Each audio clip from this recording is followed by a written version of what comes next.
Hello, everybody, and welcome to today's webinar, Fortifying ERP Security, your last line of defense in the age of AI. So we're excited to have you join us today as we dive into this important topic. My name's Emma, and I'll be your host for today's session. In the age of AI, ERP security has become more crucial than ever. ERPs have access to vast amounts of data, critical information, making them prime targets for cyber attacks. So any breach in ERP security can result in the theft of intellectual property, financial data, or even information. So as AI technology becomes more sophisticated, so do the tactics of cyber criminals, highlighting the need for robust adaptive security measures to safeguard against these potential threats and ensure business continuity. So we're thrilled today to have Nasser Khan, CEO and founder of Control Layers, and SafePass's CEO and founder Adil Khan. So before we dive in, just a few quick housekeeping items. So the session is being recorded, and we'll be sharing the recording with you afterwards. And if you do have any questions, please feel free to pop those in the control panel for a Q&A session at the end of the presentation. So with that, let's get started. Nasser, do you want to introduce yourself? Yeah, thank you, Emma and Adele, for hosting this. I really appreciate it. It's been on my mind for a long time that with all this AI, what is going on. So I am a governance, risk, and compliance practitioner. I've been doing this for 25 years in the space of application, ERP security, and audit and governance around the ERP environments, including, governance of cybersecurity, governance of compliance, and governance of the access management and user access provisioning inside. So I'm happy to do that. I used to work for Oracle, then I worked for Deloitte for a few years. Then I started my own company. Security is a big issue, starting from SOX 404 days, 2004. We have been busy trying to secure the systems. We are based out of North America, some one office in New York, one in Toronto, Canada. And I'm really happy to be in front of you guys on presenting this. Appreciate it. Yeah, we're delighted to have you. Adil? Yeah, hi, this is Adil Khan. First of all, thank you, Nasser, for picking up this great topic. We're excited to co-present with you today. Yeah, I've been in the governance space, the risk and compliance management space for 25 plus years. Prior to getting in this space, I had the opportunity to lead a public company listed on NASDAQ, and I learned a lot in that 5-year process of building good controls and improving financial reporting and disclosure, and obviously protecting the assets of the company. And it's been a long and exciting journey, and I won't bore you with all the details, but I've written a book on this topic, co-authored by a VP from Oracle. I also worked at Oracle and another Big Four. So yeah, this is my calling, and I spend a lot of time thinking about how we can optimize our customers' businesses, make them more efficient, and control risk, which clearly is, keeping us up at night with all the AI challenges that Nasser will highlight on this in this call. And our ERP customers are looking forward to getting better control within their AI systems, where they can get better safeguards. So thank you. Thank you for being here. So yes, this is the agenda we'll be following today. So everything from why ERP security is essential to examples of AI power attacks and strategies to fortify your ERP systems. So Nasser, over to you. Thank you. Can you guys hear me? Yep. Okay, sorry. Thank you very much, Emma. This is what keeps everyone, CFOs, CIOs, the process leads in organizations up at night. The ERP data, what is an ERP system? Centralized business management software integrating the core business backend processes like HR, finance, supply chain, etc. Example, SAP, Oracle Cloud ERP, PeopleSoft, Microsoft Dynamics, and Workday. Most of the systems are now sitting in the cloud and which also adds a vulnerability in itself. Being in the cloud, third-party system security comes into play as well. Why does the ERP matter so much? It stores the sensitive business, employee, and customer data. And it's a prime target because people are not after your assets, your computers, they're after your data. And the data of the business is sitting in your ERP system. That is the most sacred asset you're trying to secure in an organization. So that is why the access governance around ERP is so important. That is why it mattered the most. Now comes in AI. AI introduces both opportunities, obviously, of say automation, predictive security, analyses of different kinds, and challenges. AI-powered cyber attacks are there, which are way smarter and faster than than any hacker you've known. The need for access governance ensures both unauthorized access users to only authorized users to access the critical systems. Accessing the data, unauthorized data in any way through manual retrieval or machine retrieval is the issue over here, and that's where we are talking about why it's important to secure it. ERP data as a source for AI machine learning is the other issue over here.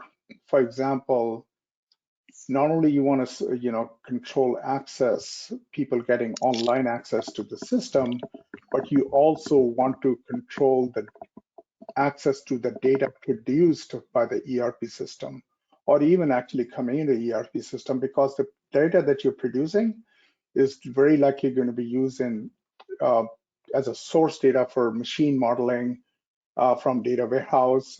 That will have all sorts of financial data and all sorts of human resources data. So looking at this slide, I mean, this is the journey of how the threats are evolving over a period of time. Now we have in 2025 quantum computing threats and autonomous AI exploits. This is the most prevalent threat right now. And again, that is why your ERP security is your most critical vulnerability in entire ecosystem that you have. Emma, do we let people ask questions at this point if they have, or should we continue? I think we should leave Q&A until the end, if that's okay. Sure. So let's go to the next slide, please. AI-powered attacks, as I just mentioned. We have entered an era where AI doesn't just defend systems, it's weaponized to attack them, attack the systems. What took hackers weeks now takes hours with AI-powered tools. So that is why it is most important to know. There is a trend, which I don't know how many people have seen this, but there's a trend that has been recorded and captured on how fast these attacks are getting sophisticated and being used. AI-driven attacks targeting ERP systems only increased by 273% in the last 18 months alone. These aren't crude brute force attempts, they are sophisticated operations using machine learning to identify patterns and vulnerabilities in your access controls. AI system, the attacker will learn how the access being configured, who accesses what, etc., if there is an unauthorized access. A recent example I want to give you is a healthcare provider's ERP, and I'm not going to give you any client names. A healthcare provider's ERP system was compromised when attackers used AI to analyze employees' behavior patterns. They launched perfectly timed phishing campaigns during the month-end close process when finance teams were most stressed. The result, compromised credentials, provided access to patient billing data, leading to a 3.8 million regulatory fine. The attackers are evolving. You can go to the next bit on that. Sorry. So these are some of the examples I'm giving you here. It says that Lockbit ransomware attack targeting SAP and Oracle. A Lockbit ransomware gang used AI-enabled malware to infiltrate SAP and Oracle system in several high-profile breaches. How was AI used? LogBit's AI-powered encryption quickly identified and encrypted critical business files, demanding ransom for their release. And I don't want to name that. It's a university on the west coast. Impact: companies suffered massive financial losses and operations downtime as ERP systems manage finance, supply chain, and HR functions. So this is what's going on, guys. This is what you need to protect against. And the third one, the key takeaway, of course, is that AI is enhancing traditional cyber attacks, making ERP systems more vulnerable to automated attacks, deepfakes, and AI-powered reconnaissance. And companies relying on legacy security approaches are higher at risk, etc. So think about this. Now AI has become super smart. It is using cybersecurity. Hackers are using AI to hack your ERP system. Next slide, please. All right. Why is it important? And where are the vulnerabilities, right? In 2021, researchers demonstrated how they could manipulate Zillow. Zillow, you remember the website that has listings of houses being sold? They actually entered the Zillow's valuation algorithm by feeding it manipulated data, property data, potentially affecting market prices. So basically, the market price for housing was inflated or not representative of the true market.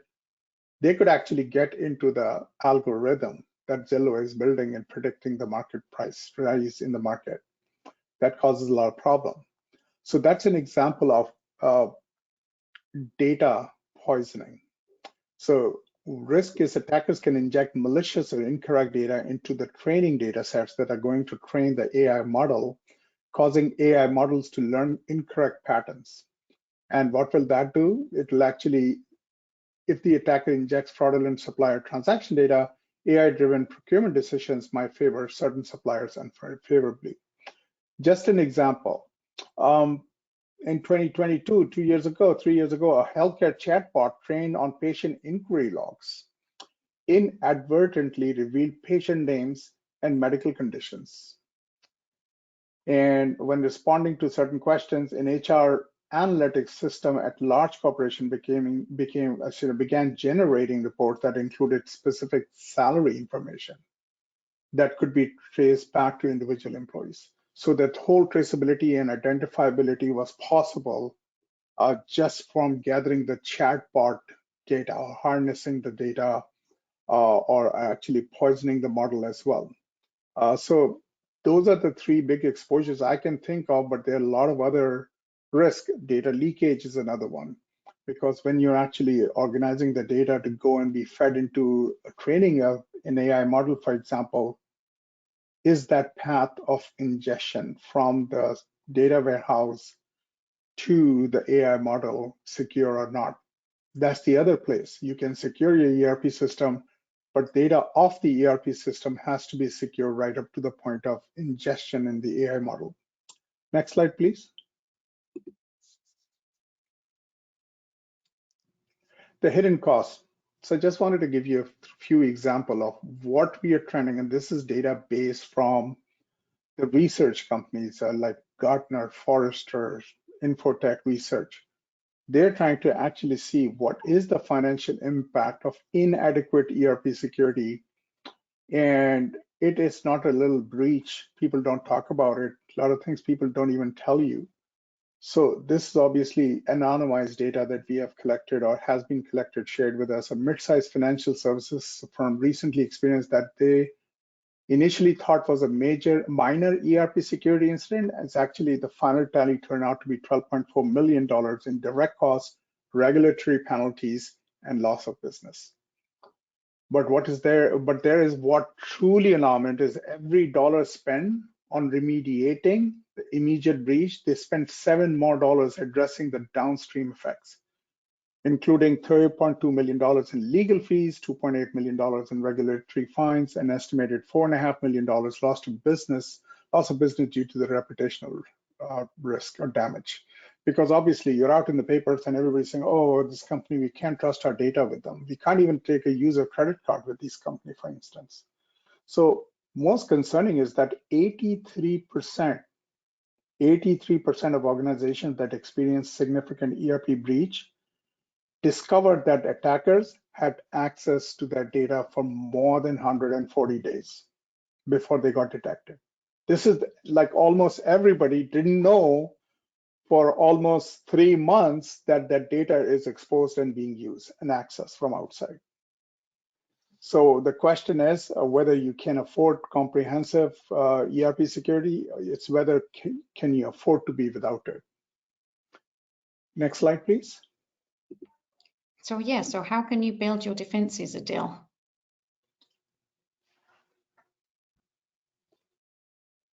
Yeah, hi. So that was really good insight, Nasser, on some of the challenges that our customers in the market in general is facing. So at SafePass, we've been dealing with these challenges over the years, and they have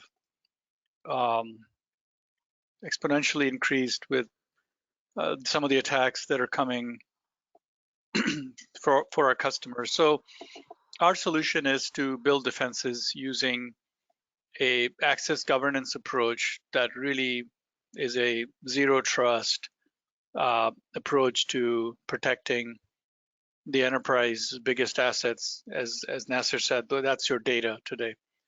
And that is to us a cornerstone of your ERP security, right?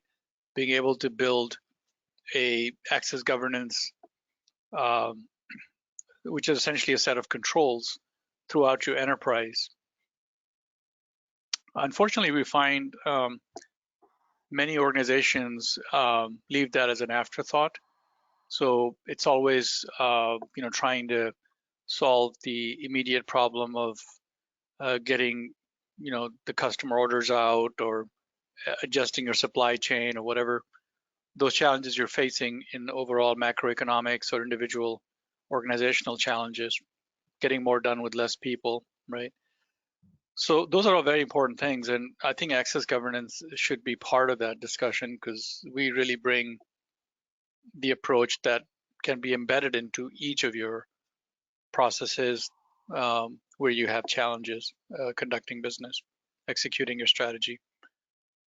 So access governance isn't just about knowing who has access to what. You can get that information today from most good systems that are deployed over the last 20 years. It's really about understanding why they have that access and whether they should maintain it and how do they use that access to perform their duties. And that highlights those weaknesses throughout your enterprise that Nasser mentioned are being exploited through AI. There are dormant accounts that don't get utilized, but they're still out there. Service accounts, APIs are a big thing right now with all the digital transformation going on. So you can have dormant account where you use the service and then you don't use it anymore. There's also people changing roles in the organizations or leaving the organization. So you can end up with ghost accounts, which are the favorite of the cyber criminals. So our approach is basically comprehensive based on these 7 principles that make up the critical capabilities of access governance. So what I would encourage you to do is to go and do a self-assessment of your organization. If you can take that out of this session and see how is the level of strength and effectiveness of these areas. So the first one is really straightforward. It's basically policy-based controls. So the company will have certain policies. Procure to pay cycle has its own set of controls and policies. For example, people that create suppliers shouldn't be paying suppliers. You may have more sophisticated multi-security point policies. So people, DBAs, for example, access to the database should not go in and change the supplier from the application. So you may have all these policies and they may not be all in a single nice registered, maybe with different, it's siloed, right? It might be spread across different global process owners or individual departments or divisions, however you're organized as a business. So I think understanding that access today should encompass all of those policies, gathering them together. You already have a great place to start. You have them in your risk control matrix. You have them in your IT general controls. You have them in some cases executives' heads. They just don't do certain things to protect the company.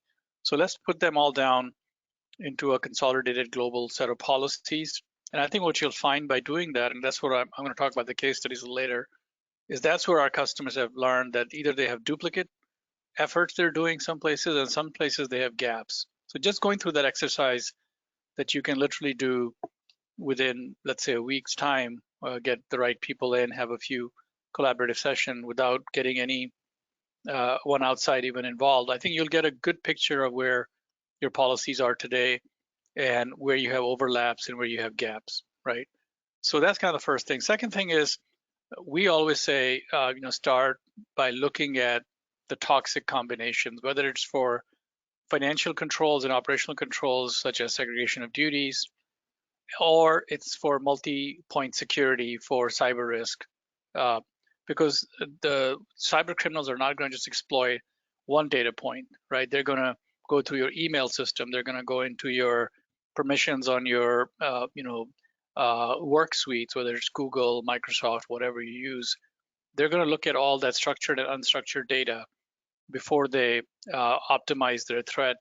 And that's when the attack begins. And that's when the exploitation and the poisoning that NASA referred to begins. So having a fine-grained, multi-point, multi-security point, or segregation of duty type analysis is critical. And that's where we can provide some tools and techniques with our partners like NASA to help you do a quick scan of your enterprise assets. In the old days, we were living in a monolithic world where everything was one big ERP system, but we have moved over the last decade to this digital platform that consists of what I call a SaaS sprawl.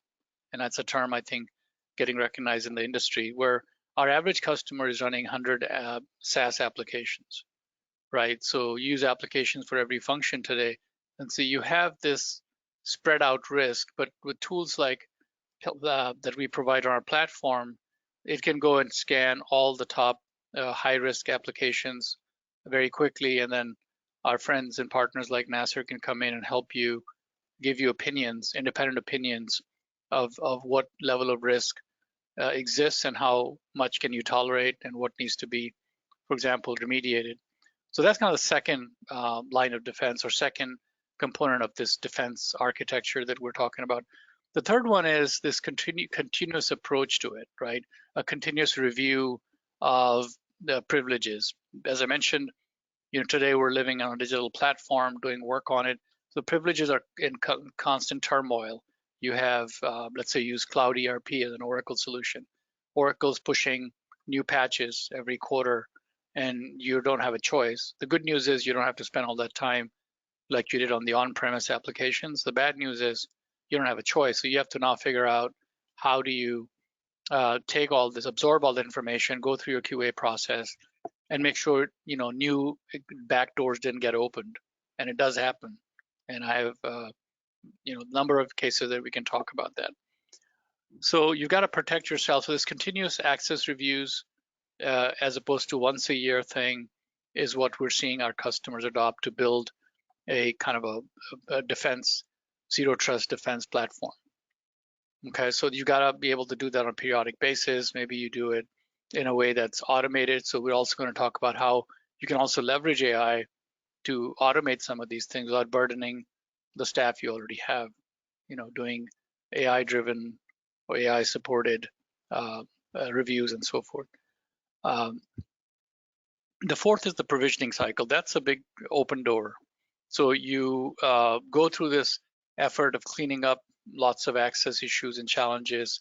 Maybe you're doing it every quarter or once a year, but it's a big exercise. It's a headache to everybody because people say, I want maximum access that I need to do my job, but then we have the principle of least privilege, right? So being able to maintain that balance is critical.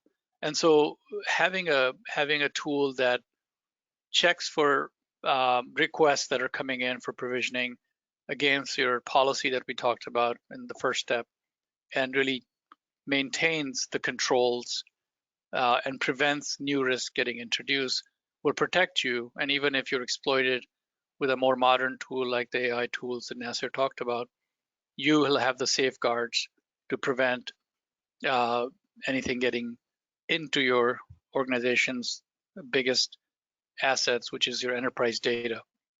The fifth step that we recommend is just-in-time privileges. So if you have to give, let's say, your IT folks or your managed service providers elevated access because your CFO wants the books closed in 5 days, this is day 4, and you're running into a problem that you need someone to peek into the production instance and you can't wait for the clone to happen overnight or whatever your cloning cycle is. You need to let those experts into your production system to close the book so you can report your results to the public markets. For that purpose, you need to be able to elevate the access, but revoke it automatically when that work is completed. And we see a lot of the problems today. You would think in 2025, with all the technology and tools and knowledge awareness we have, that problem would have gone. But it's one of the most commonly identified audit findings in the customers and the market we talk to. So number 5 is that just-in-time privilege with the ability to revoke access automatically. Number 6 is the advanced access analytics. So as we're getting more complex to support our agile business in today's world, we are needing the ability to go across multiple systems. You have an IT service management system where you track your requests, tickets, changes, ITGCs. You have some sort of an IDM system where your user identities are stored. You have your ERP system, which is the topic today, and many other systems possibly. You might be using something for your CRM, for your human capital management, and so forth, so on and so forth. So in short, the business data is fragmented across. So you need advanced analytics to get the full picture of access that is available to the identities. And they're also non-human identities. We're doing some work, interesting work on that as part of AI initiatives. So all of these identities have access to multiple systems. And usually what you're seeing, the criminals are exploiting the combination of these security points. So you need advanced analytics to be able to see the full picture on the dashboard of each identity and the risk level for that identity that can be graphically and visually understood quickly by decision makers, IT security folks, your CISO, and the organization underneath that. And finally, the privilege access management, right? So being able to, first of all, limit privilege access I talked about earlier in the provisioning cycle, but also tracking the activities that occur when those 7 sensitive access keys to the kingdom are granted to the users to perform their duties. So if I'm able to go and update suppliers, I shouldn't be able to update a supplier's bank account and switch that with my bank account. So when the payment runs, fraudulently goes into my account, and I shouldn't certainly let a non-human identity do that, which is a big risk that's emerged as a result of AI being adopted within the customer organizations as well. So basically, if you implement these 7 steps or safeguards that we have just summarized here, what you'll notice is, and I'll have an example here of a global manufacturing client that has recently gone through us by implementing our access governance framework. They reported to us that they've been able to reduce their access-related risks exposure by 82% in just the first 90 days, which is a significant ROI of over 300%. And as a result of that, so that's kind of just the savings on this headache they had. But they've also made their users' lives happier because they're able to reduce the fulfillment time by 64%.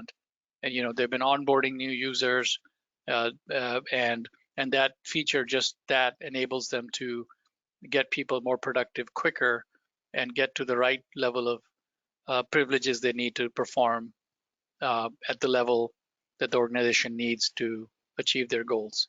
So that's just in a nutshell how Emma, I think, we should consider building defenses to prevent against the increased cyber threats enabled by AI. Absolutely. Fantastic insight there. So how can they continue to safeguard their AI future, organizations? How can they prepare their ERC systems for, this artificial intelligence integration? So Adil mentioned is that control the access within your cloud, your SaaS application, and also control the access to the data coming out of your system. The problem is that most of the controls of focus, and as Adil, SaaS is apparently working on that. SafePass is working on identifying those access points that go beyond and outside the system, ERP system, so that no matter where the data goes, there is the same level of access governance throughout. And that is the issue right now. In when we talk about the opportunities generative AI or predictive AI is presenting these days, people want to leverage the data in ERP to make various decisions or forecasting, etc. So now we are talking about how can AI system be prepared for integration with ERP system or ERP data, and how that can be safeguarded in the same philosophy and controls of access governance. SafePass and adults talked about in going when the data gets out. So no matter where the data lives, it's the same data, and it has to be governed in the same way. So your ERP data is becoming the fuel for your AI initiatives. Consider this, 72%, as of today, 72% of organizations are now feeding ERP data into AI systems for business intelligence, data warehousing, and then using the data warehousing data for intelligence, forecasting, etc. Process automation, consumer analysis, patient growth analysis, you name it. All of this whole analytical and predictive work is being done by the AI systems today. And we're not talking about your Gen AI, which is your Chat GPT and stuff. We're talking about the AI trying to use the ERP data and producing more value and giving more decision support tools for making decisions more accurately based on years of data and correctly and in time, quickly. So 72% of the organizations are now already feeding their ERP data to AI models. So it's not just going to happen next year, it's happening right now. So the result, one financial institution learned that this lesson hard way when their AI-powered fraud detection system became making incorrect decisions based on compromised ERP data. Legitimate transactions were flagged as fraudulent, whether the ones approved, they were once approved, and they created a 1.8 million loss before the issue was identified. So basically, any fraud that is detected in the previous or prior AI era that was supposed to be a fraud, and the transactions that were not supposed considered as fraudulent, AI actually harnessed those transactions and created fraudulent transactions out of them. So basically, your norm or normal transaction was actually a fraudulent transaction the way AI actually processed those transactions. It cost $1.8 million before the issue was identified. So our approach integrates AI-specific governance controls with your existing ERP security framework, ensuring that only appropriate data is getting out or flowing into the AI system. Data lineage, which is like custody of data at each point of delivery to the AI system, is maintained for audit purposes. Access controls that you have, as I said before, in your SafePass system or your control access governance system, they need to be extended to the AI training data as well. Just before AI model picks up the training of that data, And it doesn't matter if your AI model is in a public space or in a private LLM, or it is, a RAG or retrieval augmented retrieval, generation is happening. Up to the point of training that AI model with your ERP data, you need to extend these access controls that Dill talked about to that point, because still the same governance applies to that. So AI models themselves cannot be manipulated through ERP data poisoning. This isn't just about preventing breaches, it's about ensuring that your AI initiatives deliver trustworthy insights based on secure and properly governed ERP data. So this is what I wanted to pick up from Adil's point of not just securing the system. SafePass works on extending the security outside the system when the data gets out as well. So I just wanted to highlight some of the vulnerabilities that we have. Emma? Yeah, thanks for that great insight, Nasser. So let's talk about some case studies, some success stories. Okay, Adil? shall I pick this up? Yep. Okay, so thank you, Emma. So yeah, Nasser, that was great insight. So you can see the success story of one of our clients. On the right, we have basically the components that I talked about earlier about building those safeguards into your business around access governance.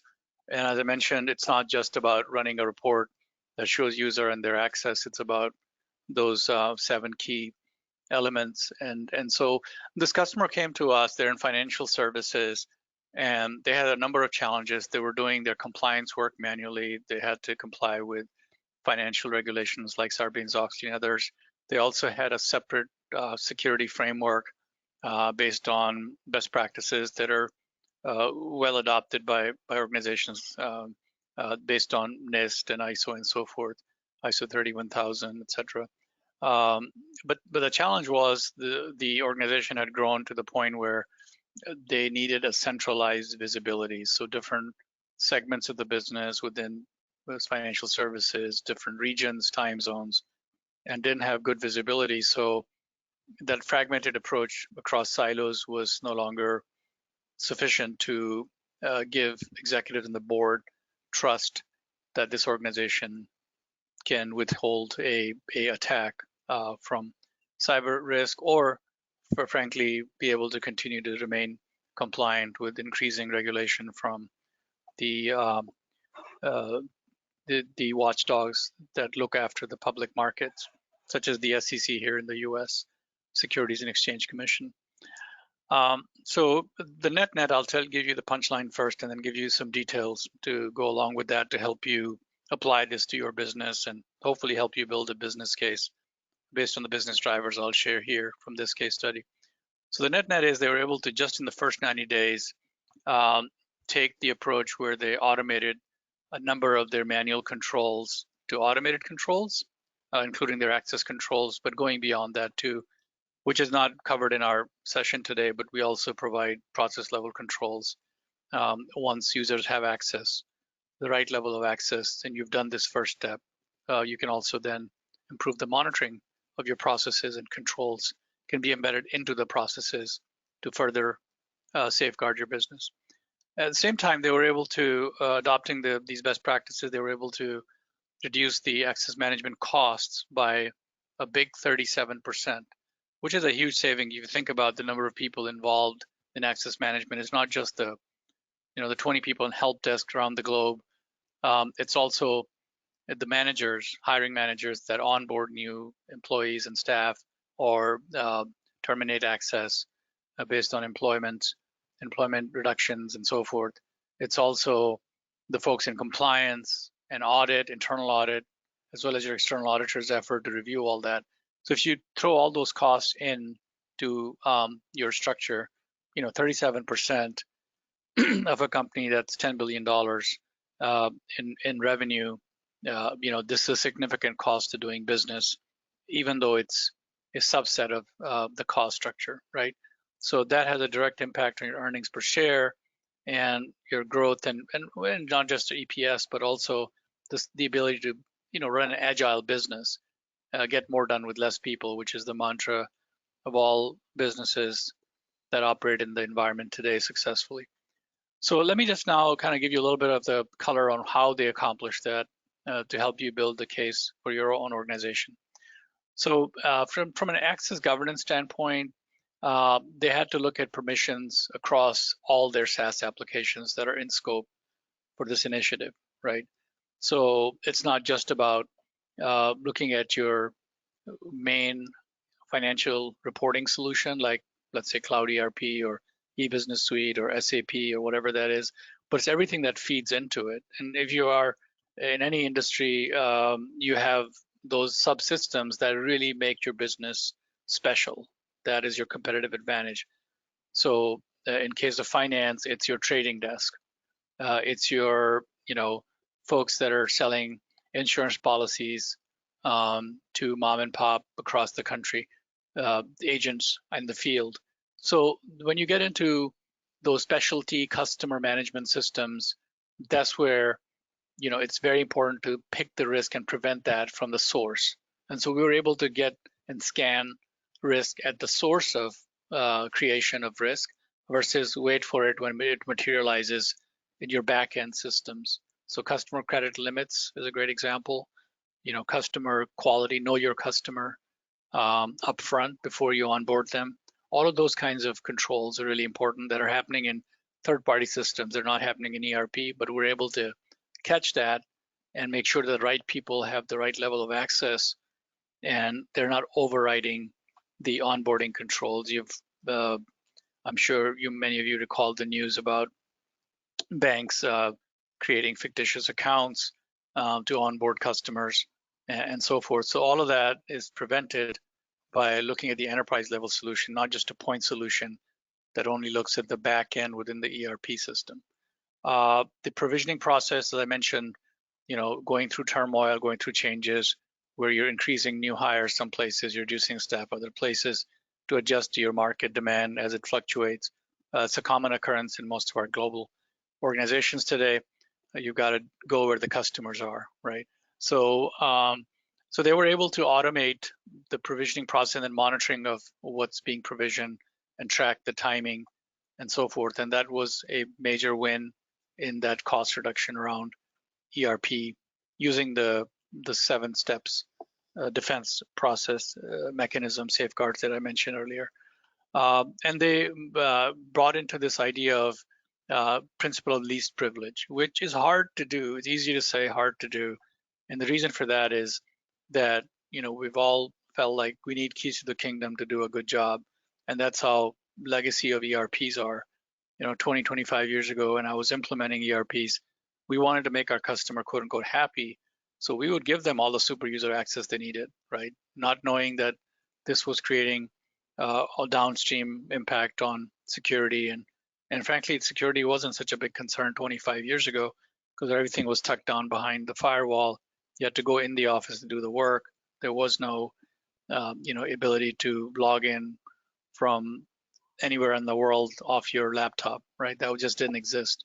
So it was a lot easier to manage back then, but now it's a cardinal sin to be able to do that, right?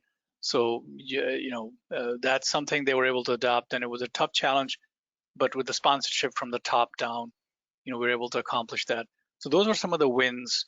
And technology-wise, I won't have time to get into details, but SafePass has some unique technology such as Data Pro, which you can Google and read about, which enables you to quickly connect with the top 100 apps in the world, which control about 95, 98% of the data. So that's what our audit firms love about it. That's why folks like Nasser want to work with us, is because when they're out in the field talking to a customer, they don't want to spend months integrating applications. They want to have plug and play, connect the app and be up and running and get to their mission, which is to protect customers' data and their improve their effectiveness of controls. So that was one piece of technology, I think, that really was the secret sauce of achieving these results. The other pieces were the actual products on the platform. So once we connect to the application, then we have this workflow technology that's really incredible from what our customers tell us, because workflows are not the good old workflows of 1990s where you just set a workflow up and forget it. You have to constantly apply that to an evolving organization where you can reassign things, elevate things. People are working in a hybrid environment, even in 2025, post-COVID, right? So that's just become the nature of business. You're either on your mobile device or you're out in the field or you're working from some other center, but you're not all in one office. So with that new modern workflow capabilities that we have built into the SafePath and designed into it and really upgraded it over the years, it provides the management flexibility to reroute things and escalate and send reminders, and really move to this what we call active governance model. It's not a passive governance that you do, once a quarter, once a year, but you're constantly engaging the folks responsible for the controls, which is your rank and files, right? The first line of defense, if you will. So by doing that was another piece of technology that's unique to SafePath, from what I understand, that they were able to leverage. The third one was the analytics, that visibility that I talked about earlier.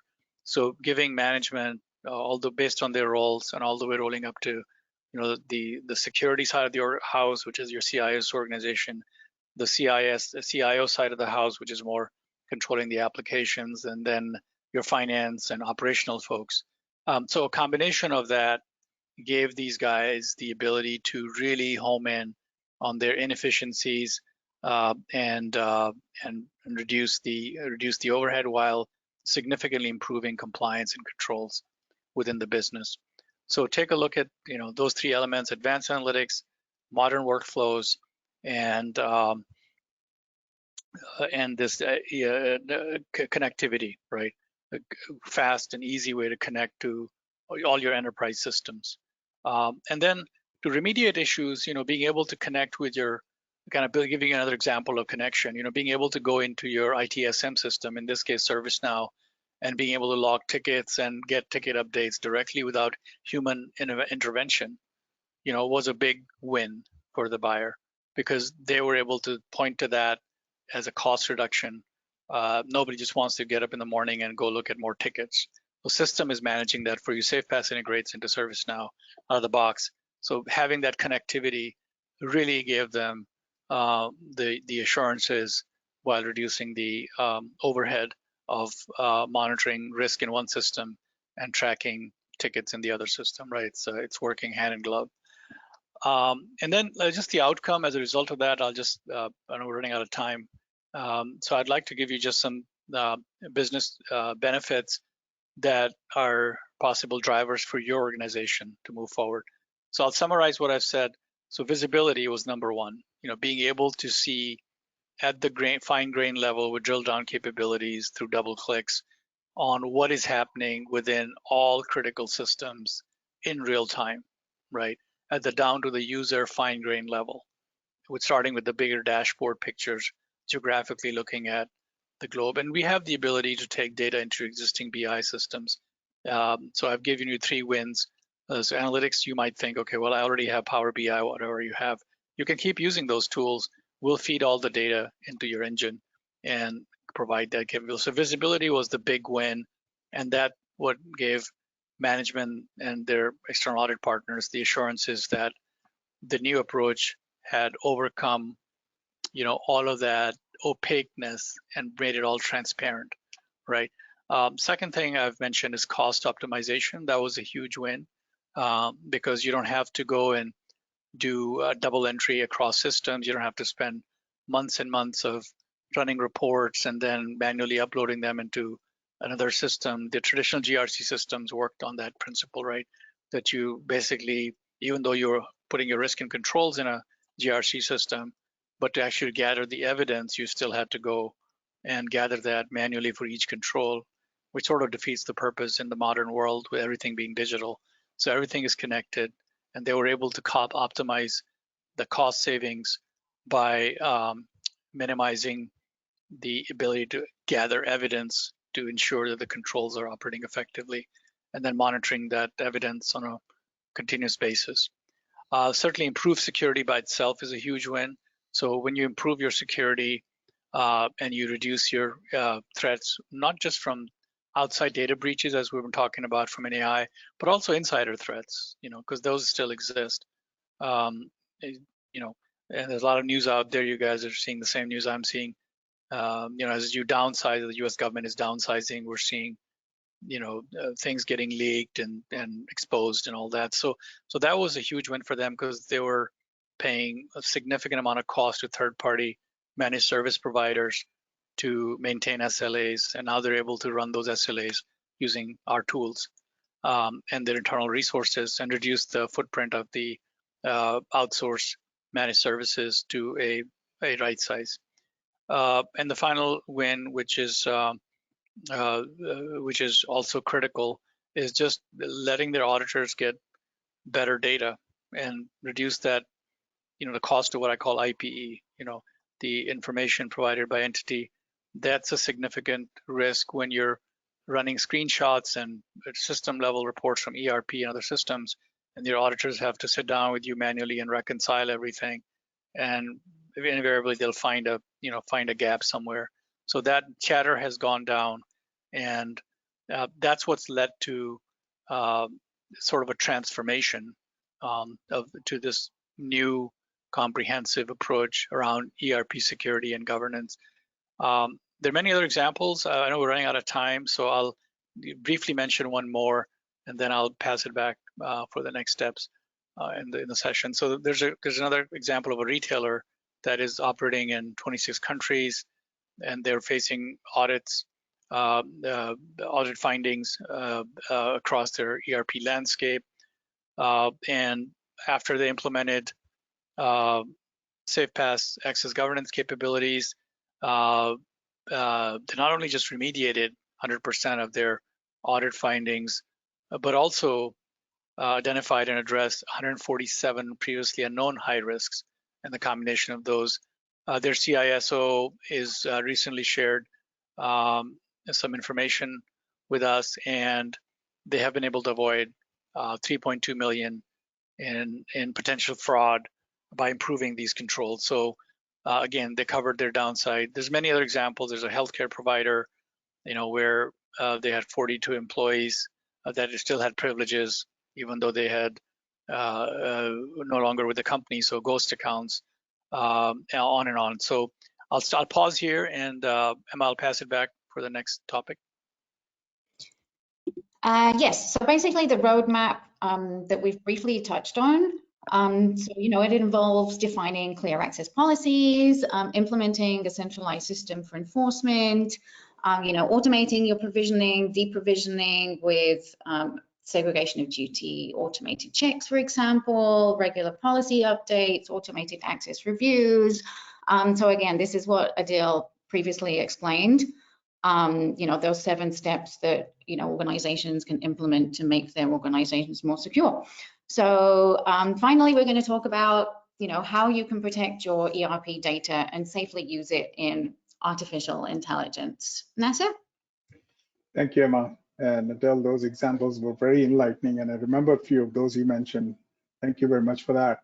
I'm not going to spend a whole bunch of time on this graphic, but just wanted to highlight that while how we work with SafePass is in control layers, we come and support the continuous access governance that SafePass does. So if you look at the graphic, ERP data gets out. This is like integrating ERP data to the AI models. The data cleansing happens. When the data cleansing is happening, during that, we provide tool-based assessments of whether privacy-enhancing technologies are being used or not used, what we will recommend to de-identify data or change the data or scramble the data in a certain way that cannot be traced back to the company, especially if the data output of the AI is going to get out of the organization. Obviously, data labeling and lineage is very important. We check if the data custody, there's not been any poisoning, there's not been any manipulation or change to the data. The data is true, raw, and consumable at that time. So we have automated compliance check. We also use control-based assessments. There are like hundreds of frameworks that are coming out for AI governance, and we apply and we pick the best toolkit which is necessary and applicable to your organization. And then, of course, we model we audit the AI model in itself, is that it's not going to come up with incorrect conclusions. It's not going to create situations where the data is, it's trustworthy, it is, reliable, it is repeatable, and it is explainable operation that's going inside the algorithms of the AI model. So we audit for that. Finally, the output, we do some bias testing and fairness audits as well, especially when it comes to human behavior outputs or human information, personal information information that's coming out, or healthcare information is coming out. There are several examples. I don't want to go into details. As we said, we're running out of time. But there is systemic bias that could be in their output, or it could be bias created by an incorrect data feed or incorrect manipulation or processing of data in the LLM. And obviously, all the other apps, we look for adversarial attacks and manipulation of the model as well, if a model has been adversarially manipulated or not. So these are some of the services that support what SafePass does at the point of data getting out of a ERP system. Emma, let's open the floor. Yeah. Yes, we can. Let me see. We have time for a couple of questions. So yes. So how do you see artificial intelligence, being incorporated into access governance solutions in the near future? A lot of vendors talk about AI in their solutions. So how do you see AI in access governance solutions? You want me to take that first, and then please, Nasser, add your comments? Sure. Okay, yeah. So at SafePass, what we're experimenting with and testing is, how can we make it easier? It's a burden of compliance, burden of controls. How can we make it easier and simpler for our customers to ensure that their security is in place, and yet they're not having to get bombarded with daily compliance emails, right? And the way AI is proven out that, as already, that it's able to provide simple productivity tools. Programmers are using it to build code, as an example. And I think it's moving in a direction where it's moving in next year or two. I think you're going to see more and more agents. So our thought is that as these agents become more predictable and more secure by themselves, they will be able to offer the audit agents as tools and companions and advisors to our clients, where they can sift through the data, let's say on user access reviews, UARs, and be able to help streamline that. Another area that we're experimenting with, where we already have done some AI analysis, is these transaction monitoring. I think Nasser mentioned an example where the wrong transaction were picked up and company had some losses. So I think we're waiting on the technology to mature, but we're not sitting on our laurels. We're doing experimentation. We haven't rolled it out to our customers yet, but we're looking on how we can better recognize the patterns in transactions, combine them with other patterns of user access activities, and provide more intelligent input into fraud prevention and security threats. Gonna add to that, Would you like? Yeah, I just want to add to what Adele is saying. What I would like to see is the use of access analysis. See, a lot of requests come in approved, not SOD conflict, but the users hardly use all of that access. They use some of that access. So I can definitely see the use analysis of appropriateness of access. The access was granted on authority of somebody's approval, but did they really use the access? Did they go in the system and process a certain transaction or looked up a certain information? So that actually feeds into appropriate access, appropriateness of access, and also supports the user access review and certification process at the end. Is use analysis. What did they do with data? I mean, we had a an example of, we were asked to analyze who has access to what data in PeopleSoft and what kind of use is there, like how many transactions they do for example, hiring, and who is not using the access that they were granted, because then it questions the appropriateness of access for that user, right? So AI can actually look at all of those things and give you a good understanding of whether the access is being used, it is granted appropriate to appropriate people, it is, you know, it is good for, it is based on their job, it's a need to know basis, need for work basis. All of those analysis can be done as well. And obviously the volume analysis of transactions, etc., due to that access is another thing when we talk about process level controls. We're not going to talk about process controls right now. Sorry, Emma, that was a long answer, adding just one more point to what Adele just mentioned. That's perfectly fine. Well, we are over time. So that wraps up today's webinar on ERP security in the age of AI. We hope you found the session insightful and that you're walking away with some practical strategies to better safeguard your ERP systems. So thank you to everybody who submitted questions. If we didn't get to your question, then we'll be sure to follow up with you afterwards via email. So if you'd like to learn more or have a deeper discussion on the topic, then feel free to reach out to us. You have the contact details on the screen. And as mentioned earlier, we will be sending the recording, so keep an eye on your inbox. So a big thank you to both Nasser and Adele for sharing their expertise today, and to everybody for joining. And we look forward to seeing you next time. So have a great rest of your day, and we hope to see you next month. Thanks, everybody. Thank you. Bye. Bye-bye. Okay.